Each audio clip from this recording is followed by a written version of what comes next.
Fala, meus amores! Tudo bem com vocês? Professor Eduardo Ribeiro, de História aqui.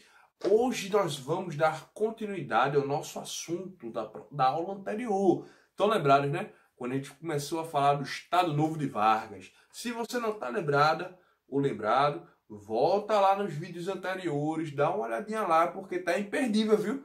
Você precisa assistir.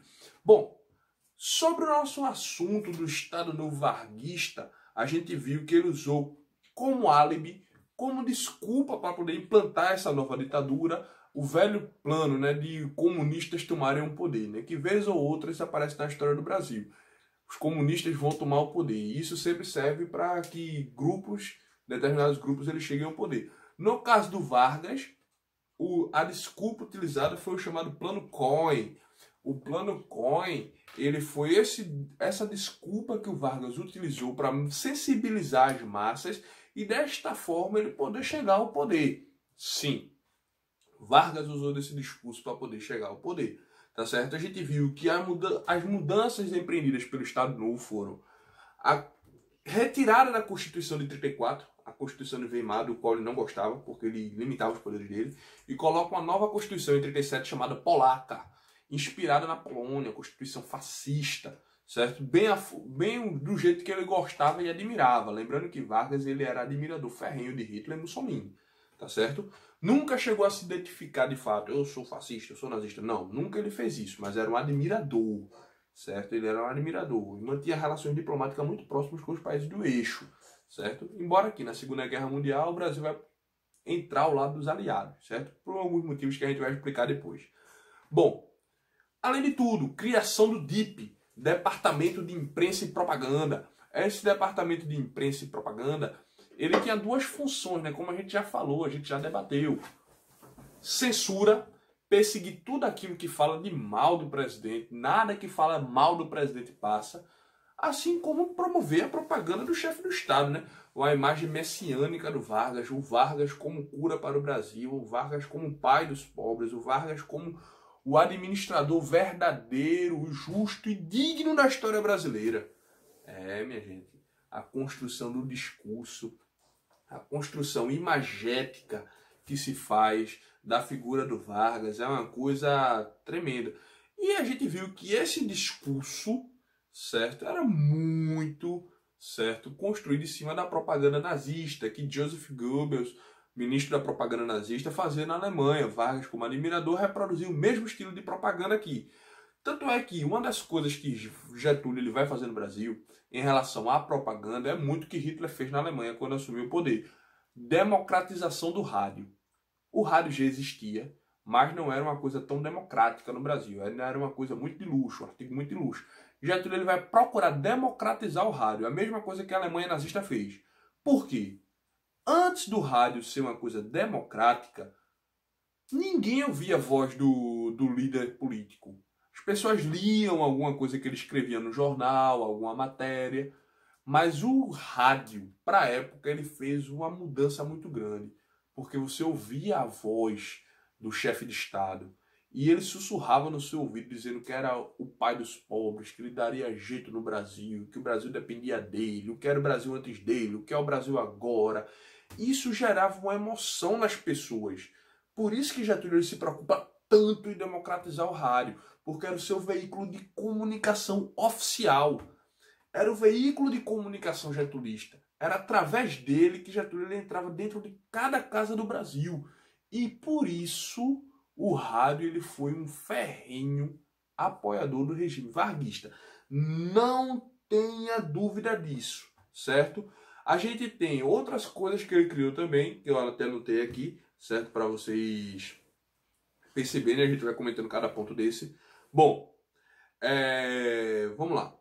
Intervenção do Estado no campo político, social e econômico, ou seja, tudo está centralizado na mão do líder político, certo? No caso do Vargas, os interventores eles continuam funcionando de forma sistemática, certo? Ele nomeia a pessoa para os estados para que comecem a governar e administrar segundo seus interesses, para Pernambuco, a figura muito conhecida, muito batida, que vem ser interventor do Estado durante o período varguista, é um camarada chamado Agamenon Magalhães, dos quais você já deve ter ouvido falar, nem que seja pela avenida, né, pelo trânsito da avenida. Avenida Agamenon Magalhães. Agamenon, ele foi um interventor muito mão de ferro aqui em Pernambuco. Agamenon, quando ele veio governar, é interessante que uma das coisas que ele se preocupa muito em fazer é a retirada de pobres do centro da cidade. Como assim a retirada de pobres? Recife, até os anos 30, 40, era uma cidade, como a gente sabe, né, edificada sobre o mangue. Recife é mangue, mas era uma cidade que tinha muitas palafitas. Muitas palafitas. Então o que a Agamenon faz é retirar todas essas famílias pobres do centro da cidade, sobretudo, né, daquela região que a gente está falando em questão, onde dá origem à Avenida Agamenon Magalhães, não só de lá, mas de todo o centro de uma forma geral, e jogá-las para bairros muito distantes. Bairros quanto mais afastados do centro, melhor, para que os turistas, quando viessem conhecer a capital pernambucana, não vissem aquela quantidade de pobres, de famílias pobres, de pessoas doentes no meio da cidade. Então o que ele faz não é resolver o problema da pobreza, é escondê-la, certo? Políticas de Agamenon, interventor de Vargas. Outra coisa que o Vargas faz, certo? Anulada da autonomia dos estados. Anulação da autonomia dos estados. Como assim? Até as bandeiras estaduais, Vargas ele mandou queimar. A bandeira de Pernambuco, da Paraíba, de São Paulo, de Minas, de onde for, dos estados brasileiros. Até as bandeiras ele manda queimar.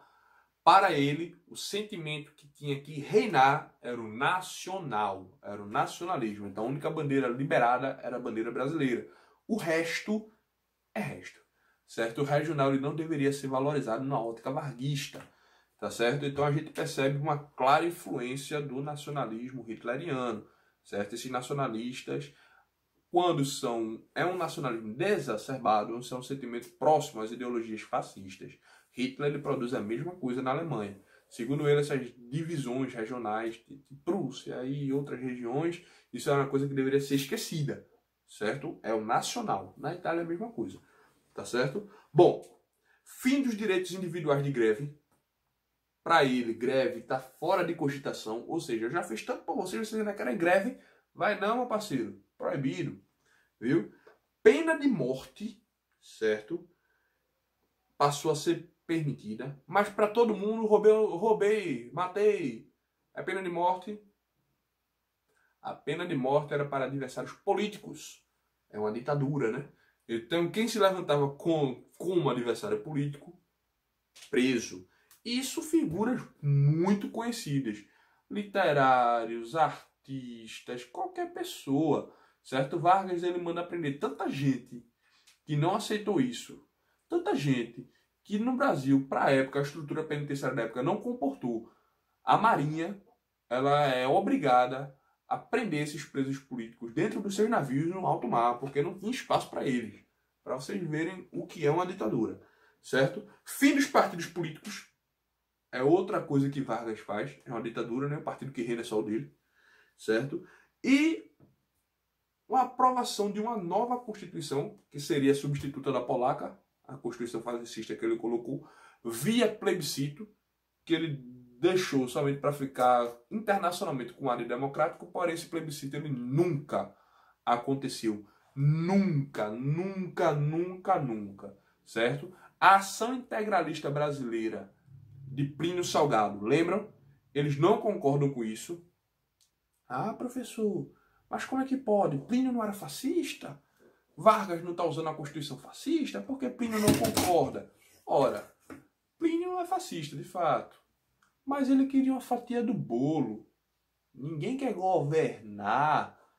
Aliás, ninguém quer ser um político para ficar fora do governo. Plínio queria uma fatia do bolo. Getúlio pegou o bolo todinho para ele. Aí onde é que vem a inconformação, né?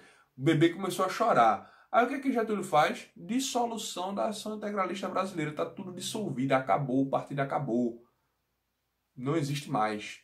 Depois que o Getúlio ele sai do poder, o AIB ele volta a funcionar, mas nem de longe com a mesma força que tinha nessa força dos anos 30. Até depois ele desapareceu completamente. Certo, pessoal? Bom, até aqui, claro isso, certo? Bom, Outra coisa, para educação, práticas que o Getúlio toma. Formação de cursos técnicos. Getúlio investe na industrialização brasileira. Mas, para a época, não se tinha mão de obra no Brasil qualificada. Acho que até hoje não tem. Mas, na época, não existia. Como até hoje, de fato. Precisa ser incentivo, né? Na época, não se tinha cursos. E a maioria da população ainda não tinha uma profissão para exercer. Não era qualificada para determinados trabalhos. Assim como ainda hoje também o é a maioria da população. Então, Getúlio ele cria cursos técnicos. Por exemplo, o Senai, né? Ele surge nessa época, a criação do Vargas, para que fizesse o trabalho de dar formação a jovens, para que estes jovens tivessem um curso técnico, seja de qualquer coisa, torneiro mecânico, eletricista, para que eles fossem qualificados a trabalhar nas indústrias. Vargas ele precisa de mão de obra qualificada para trabalhar nas indústrias, certo? Também, durante o Estado Novo, em 43, é onde é criada a CLT, Consolidação das Leis Trabalhistas, que são essas leis trabalhistas que a gente tem hoje, né? Direito a férias, ao descanso não remunerado, a tudo isso que a gente já falou nas outras aulas. Mas a gente diz assim, não já existia, mas elas não existiam em formato consolidação, certo? Em formato da forma que existe hoje. Existiam via decreto. Agora, de fato, elas estão consolidadas quanto lei do trabalho. Qualquer relação de trabalho tem que viver debaixo disso, certo? Violência ao extremo. Os opositores de Vargas eram violentos, violentamente violentados, certo? Vargas era violento.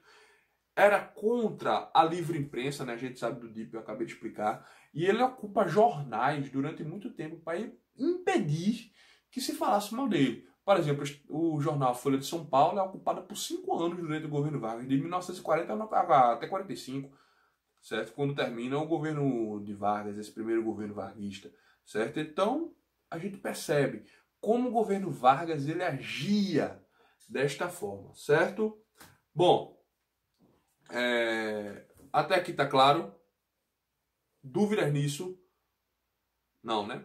Se tiverem, deixa nos comentários, tá bom? Vou ter o maior prazer do mundo em ajudar vocês. E o governo Vargas, ele ia muito bem. Mas muito bem. Ia funcionando, né? Economia favorável, Vargas ele contava com carisma que dava para as pessoas aquele sentimento de, poxa, nosso pai, Vargas ele está tomando conta de nós, glória a Deus, coisa boa. E ele fazia questão de se vender dessa forma. Vender a sua imagem como o pai dos pobres, aquele que zela pelo Brasil. Ele fazia questão de se colocar como a solução para o Brasil. O que ele não sabia é que um problema geopolítico internacional ia ajudar a colocar fim ao governo dele. Eu estou falando da Segunda Guerra Mundial. A Segunda Guerra Mundial vai ser o fator que vai desestabilizar o governo varguista e vai impedi-lo de continuar governando, certo? Como assim? A gente tem no final dos anos 30, certo? A Segunda Guerra ele começa em 1939 e acaba em 45, mesmo ano que o governo Vargas acaba, o Estado Novo acaba em 45. A Segunda Guerra Mundial estoura na Europa. E Getúlio ele tinha acordos comerciais com ambas as partes.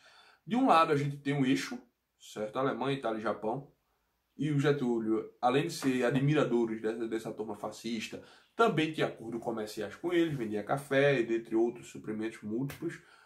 Mas o Getúlio também tinha acordos com os aliados, que vendia também suprimentos para eles, né? Seja Inglaterra, França, o próprio Estados Unidos, que entra posteriormente na Segunda Guerra Mundial. Os Estados Unidos ele tinha uma relação comercial muito próxima de Getúlio Vargas. Antes que você me pergunte e se questione, mas como é que pode? Getúlio não era declaradamente apoiador, ele não se dizia fascista ou nazista, mas ele não era declaradamente um admirador? Era. Como é que ele tinha relação próxima aos Estados Unidos também? Financeiro, né, pessoal? Quem está mais próximo do Brasil? Uma Alemanha, uma Itália ou os Estados Unidos, que está aqui no mesmo continente? Então a questão geográfica era determinante para que o Getúlio Vargas ele tinha que ter uma boa relação comercial com os Estados Unidos também. Sem falar que, apesar de tudo, os Estados Unidos já é uma grande economia na época. E ter o apoio econômico de um país como os Estados Unidos era trivial. Além de que os Estados Unidos é um grande comprador de café. Não se esqueçam disso, certo? Não se esqueçam disso em hipótese nenhuma. E vai ser esse conflito entre essas partes, entre eixo e entre aliados, que vai desestabilizar o governo de Vargas. Mas tu quer saber mais dessa história? Acompanhe no nosso próximo vídeo, hein? No nosso próximo vídeo a gente vai falar de como a Segunda Guerra Mundial ela terminou o governo varguista. Vamos falar da FEB, Força Expedicionária Brasileira, certo? Como ela foi para a Segunda Guerra Mundial. Tem gente que pensa que o Brasil não lutou a Segunda Guerra Mundial. Isso é um mito. O Brasil lutou, sim, e venceu batalhas importantes na Itália, como a Batalha de Monte Castelo, certo? A FEB ela é mandada para lá, que é a Força Expedicionária Brasileira, cujo símbolo é uma cobra, gava no braço, uma cobra enroladinha com um cachimbo na boca fumando. Isso muito porque na época se dizia que era o Brasil, era mais fácil uma cobra fumar do que o Brasil entrar na guerra. Então quando o Brasil entra na guerra, né, usa o símbolo da cobra fumando. E o lema, inclusive, era, né, embaixo do slogan, a cobra está fumando. O Brasil entrou na guerra, né? Memes brasileiros desde 1940, certo? Desde a década de 40, né? O Brasil entrou na guerra em 43, desde essa época, tá certo, pessoal? Bom, para vocês um abraço, na nossa próxima aula a gente continua, tá bom? Tchau, tchau!